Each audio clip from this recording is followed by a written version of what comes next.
দর্শক মন্ডলী, আসসালামু আলাইকুম। আজকে বাংলাদেশ বিমানের সাবেক এমডি, তার স্ত্রী এবং তার কাজের দুই বুয়া, তাদের শুনানি ছিল আদালতে। আমরা সকাল থেকে এখানে অপেক্ষা করছি, কিন্তু আপনাদেরকে অত্যন্ত দুঃখের সাথে জানাচ্ছি যে আমি অনেকটা হতাশ। আজকে শুনানির শেষ পর্যায়ে এসে আমরা জানতে পারলাম যে মামলার যে আয়ু, সে 4 জনের রিমান্ড আবেদন করেনি। এটা চক্রান্ত করে সে মাত্র একজনের আবেদন করেছে, তার হচ্ছে কাজের বুয়া। দেখেন, 1 নম্বর আসামি হচ্ছে বিমানের এমডি, 2 নম্বর আসামি হচ্ছে তার স্ত্রী, 3 নম্বর হচ্ছে কাজের বুয়া, 4 নম্বর হচ্ছে আরেকজন কাজের বুয়া।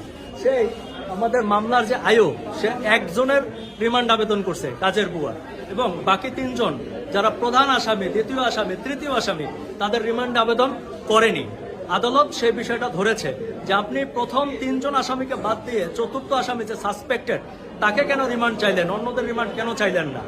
সেটির কোনো যথাযথ জবাব দিতে পারেনি আইও, অর্থাৎ তদন্তকারী কর্মকর্তা। যার ফলে কোর্ট বলেছে যে আপনারা উনি বলেছেন যে আমরা একে একে রিমান্ড চাইবো।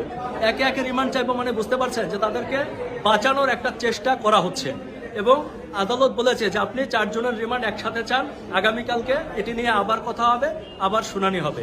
আমরা খুবই অবাক, আমরা খুবই হতাশ, এবং দর্শক মণ্ডলী আপনাদেরকে জানাচ্ছি এই মামলার সুষ্ঠু বিচার হবে বলে আমার কাছে মনে হয়নি।